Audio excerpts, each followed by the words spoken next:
Voici le tout nouveau Acura ZDX.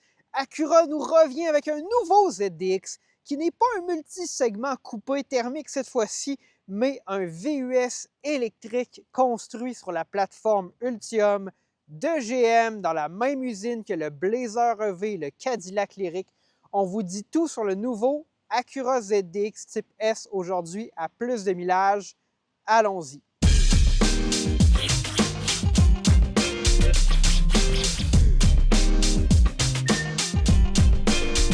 Le Acura ZDX de première génération, c'est un produit là, qui est depuis longtemps oublié, hein.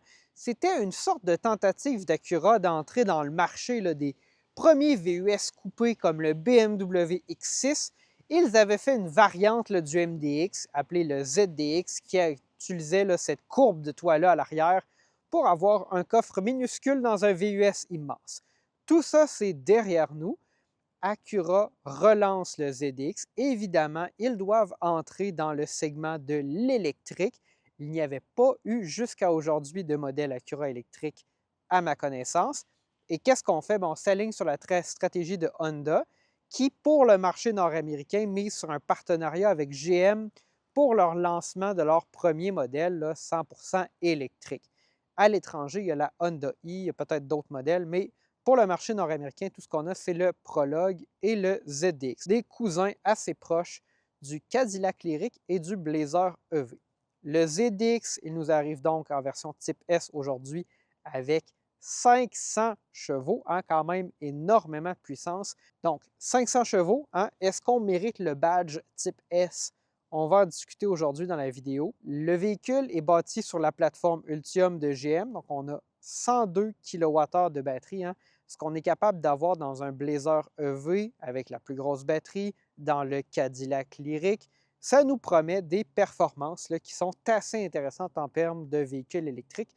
Et parce qu'on a plus de modules, on n'est pas limité comme le Equinox EV au niveau de la vitesse de recharge. Une chose que j'ai voulu valider là, avant de faire la vidéo, c'est que je me demandais est-ce que c'est Acura qui fabrique cette voiture-là ou est-ce que c'est GM? Il est fabriqué sur la même ligne d'assemblage que le Blazer EV et le Lyriq, donc c'est essentiellement un véhicule fabriqué par GM.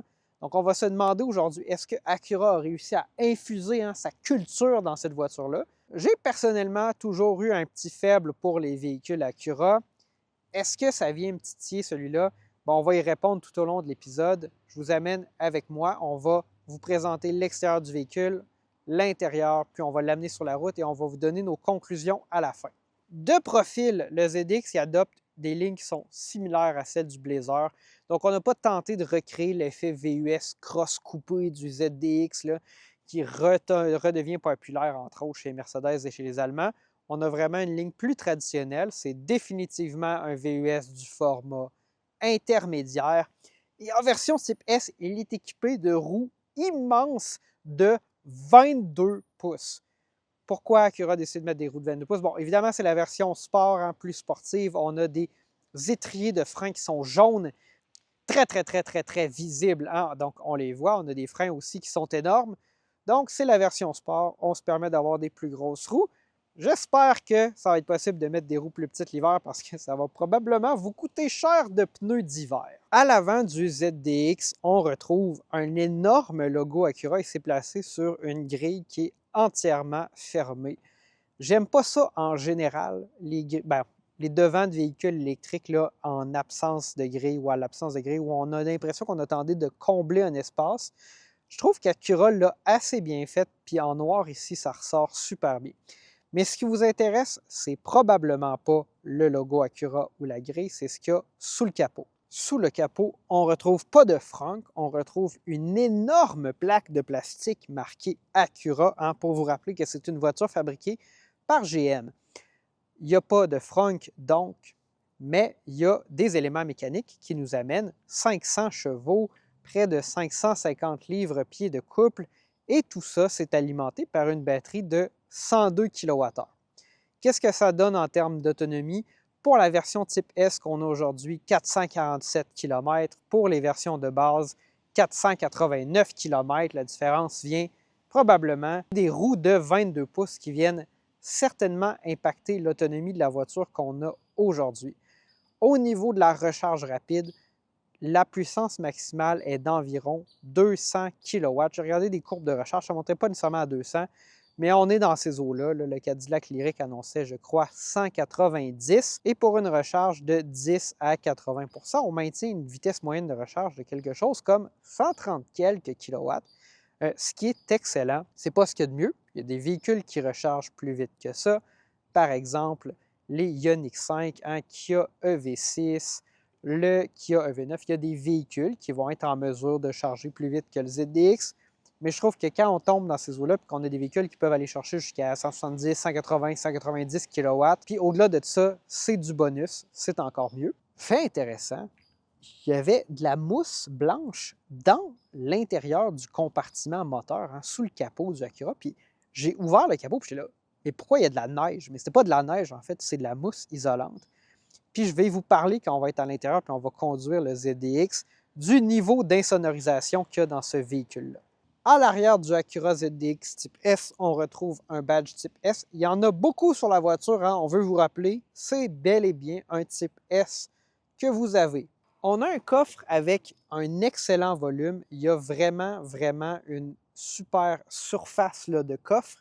En hauteur, c'est peut-être un petit peu limité, mais en termes de volume, c'est vraiment bien pour un VUS intermédiaire. C'est définitivement une voiture où il pourrait potentiellement y avoir une troisième rangée. On n'en a pas. On privilégie l'espace cargo. J'aime beaucoup ça, en fait, ce concept-là des VUS intermédiaires à 5 places. La plupart des gens n'ont pas besoin de la troisième rangée. Dans mon Outlander PHEV, par exemple, j'aime pas ça avoir une troisième rangée qui occupe du volume de coffre alors que je pourrais avoir plus de rangement. Il y a aussi un sous-coffre pour mettre vos patentes et gugus. Un peu d'espace. Il ne rentre pas un animateur de plus de millage là-dedans, mais il va avoir vos petits items là, que vous voulez cacher, qui ne soient pas à la vue, qui ne traînent pas dans la voiture. On peut évidemment rabattre les sièges à commande électrique. C'est quand même un véhicule qui est assez dispendieux. Et là, ça nous donne un excellent volume de coffre. Peut-être pas un coffre entièrement plat, presque plat, mais j'aime vraiment beaucoup l'espace cargo, là, la deuxième rangée relevée. Chapeau à Acura. Nous voici maintenant à l'avant du Acura ZDX. On a un superbe intérieur en cuir rouge dans cette version. Ça donne définitivement une allure à la fois sportive et luxueuse au Acura ZDX. Le volant a une bonne prise en main, donc super bien. Petite palette ici pour venir activer le freinage régénératif ou appliquer plus de freinage régénératif. On se sent dans un véhicule GM, parce qu'on en a conduit beaucoup dans les dernières années. Il y a quand même des touches de GM dans l'interface aussi utilisateur, ce genre de choses-là. L'affichage tête haute aussi fait très GM, mais c'est quelque chose que j'apprécie beaucoup. Au niveau de la caméra 360, encore une fois, superbe. Je pense que Acura a quand même réussi à venir donner une touche Acura à ce véhicule-là. Mais c'est un peu léger, là, je veux dire. Ils ont fait leur travail, ils ont fait ce qu'il fallait qu'il soit fait. Ça demeure quand même là, un véhicule GM. J'apprécie beaucoup le fait qu'on ait le système d'infodivertissement de GM. Ça fait quand même quelques temps que j'ai essayé d'autres véhicules Acura. Les MDX, il y avait un système là, qui était sans touchscreen, là, donc il n'y avait pas d'écran tactile. On croyait que c'était plus sécuritaire. Je ne suis pas tant d'accord avec cette philosophie-là. Donc, je suis content de me retrouver dans quelque chose qui a un look Acura, mais qui demeure, ou qui récupère plutôt, les caractéristiques que j'aime bien des véhicules de GM.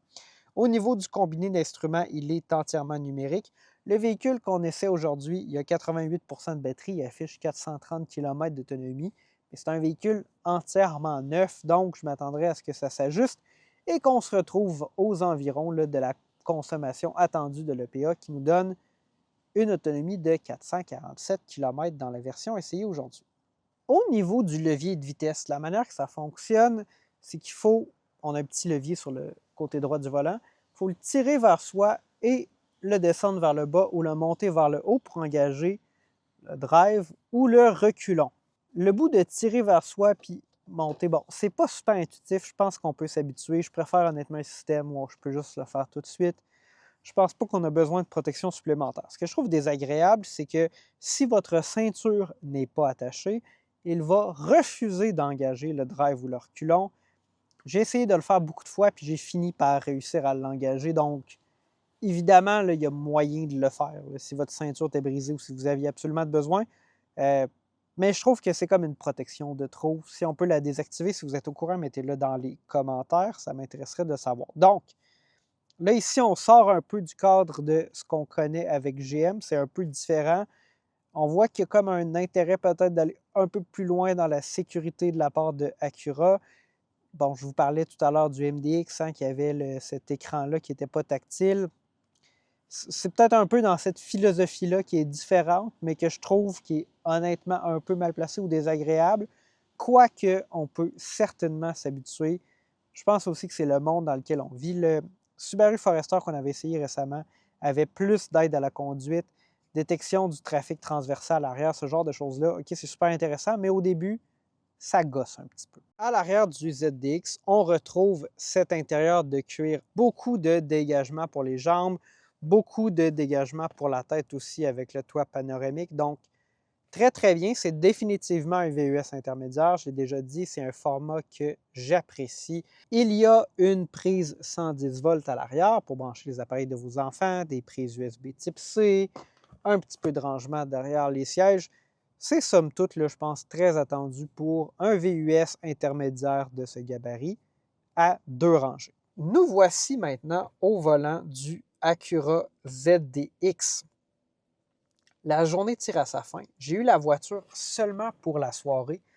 Donc, on est entré en contact avec Acura et Honda Canada. On voulait essayer un prologue. Puis, ils ont vraiment été super gentils. Ils ont dit, regardez, Gabriel, on n'a pas là, de prologue à Québec. Je vais te faire essayer un ZDX. Puis, c'est une voiture là, de concession. Fait un peu différent des voitures de presse. Je ne l'ai pas eu toute la semaine. Mais ils nous ont mis en contact relativement rapidement avec cette concession locale-là. Puis, on a été capable d'arranger ça pour vous donner nos impressions de conduite puis essayer la voiture. Le ZDX entre vraiment là, dans la philosophie des voitures ou des VUS Acura. J'ai eu l'opportunité au fil des années d'essayer un MDX de première, deuxième, quatrième génération. Ces voitures-là m'amenaient toujours un sentiment de confiance. On sentait que c'était une voiture qui était très, très bien plantée au sol, qui était lourde et confortable, mais tout en contrôle. Et c'est exactement la même chose qu'on vient chercher ici. Est-ce que c'est natif à la plateforme, qui est hérité évidemment du Blazer, ou c'est quelque chose qu'Acura est allé chercher en adaptant la plateforme à leurs besoins? Honnêtement, je ne le sais pas. L'important, c'est que ça nous donne le sentiment d'être dans un Acura. On a recréé ce qu'il y a de mieux dans les voitures d'Acura. Et donc, si vous êtes habitué, justement, si vous avez eu des Acura MDX au fil des années, puis là, vous voulez passer à l'électrique, bien, le ZDX va venir vous donner tout ça. C'est vraiment tout en contrôle. Il y a beaucoup de puissance, 500 chevaux. Ceci étant dit, la puissance n'est pas livrée de manière brutale. C'est au contraire tout en douceur. Donc, ça nous donne vraiment plus l'impression d'être dans une voiture de luxe très puissante que d'être dans une version sport d'une voiture régulière. Puis c'est là que je me questionne un peu, est-ce que vraiment c'est un type S? Est-ce que c'est vraiment important? Je ne le sais pas. Il va falloir que je me fasse une tête. Peut-être quand on pourra essayer un lyrique, là, on va vraiment être capable de répondre à cette question-là, ou quand on aura essayé la version de base du ZDX ou une version régulière du Prologue. Tout de même, oui, la puissance est au rendez-vous, mais encore une fois, tout en douceur. C'est plus comme un avion qui décolle que comme une Toyota Supra qui fait un quart de mille. Nous avons une palette au volant pour appliquer plus de freinage régénératif, un peu comme dans une Bolt. Il y a aussi la conduite à une pédale qui est disponible. Quand on la met à high, c'est vraiment très, très, très agressif. Donc ça, je trouve ça bien. Ce n'est pas toutes les voitures électriques qui vous donnent l'option, pourtant, c'est juste une question de programmation. Donc, c'est apprécié que Acura le fasse. Malgré le fait qu'il y ait des jantes de 22 pouces dans le Acura ZDX, type S qu'on essaie aujourd'hui, ça demeure assez confortable. Donc, on vit dans un monde où les constructeurs, ils sont en mesure de mettre des roues immenses, très jolies aux yeux de certains, sans trop compromettre le confort de roulement. C'est très, très, très silencieux aussi. Ça m'a marqué quand je suis embarqué dans la voiture. Tantôt, j'étais là, j'entends rien, j'entends pas les pneus. On entend quand même le son qui est généré par la voiture pour avertir de notre présence. Selon la légende, je ne sais pas si c'est vrai, on a un peu hérité ça du fait que les pétrolières ont milité contre les voitures hybrides au début en disant les gens aveugles, ils n'entendront pas les voitures arriver, ils vont mourir, on ne peut pas faire ça. Et puis là, évidemment, bon, on introduit un petit son dans une Tesla, vous pouvez le tuner. Ici, on a un son artificiel là, de voiture électrique. Je trouve qu'il est un peu intrusif parce qu'on a une plateforme tellement confortable, tellement silencieuse. Puis là, en accélération puis en freinage régénératif, on entend ce son-là qui est émis par la voiture, mais le son, il s'adresse aux gens de l'extérieur, pas aux gens de l'intérieur. Je trouve ça un peu intrusif, mais c'est vraiment presque rien, là. Sinon, ça demeure vraiment une voiture de luxe. Nous voici maintenant arrivés à la conclusion de notre essai du ZDX. Je pense qu'Acura a quand même réussi à s'approprier ce véhicule-là, bien que ça paraisse quand même au niveau de l'intérieur que c'est un véhicule GM, système d'infodivertissement et autres. Grosso modo, et au niveau du look, ils ont vraiment réussi à se l'approprier. Si vous voulez une voiture électrique et que vous aimez l'esprit d'Acura, vous allez trouver ce que vous cherchez, je crois, dans cette voiture-là. Est-ce qu'elle mérite l'appellation type S?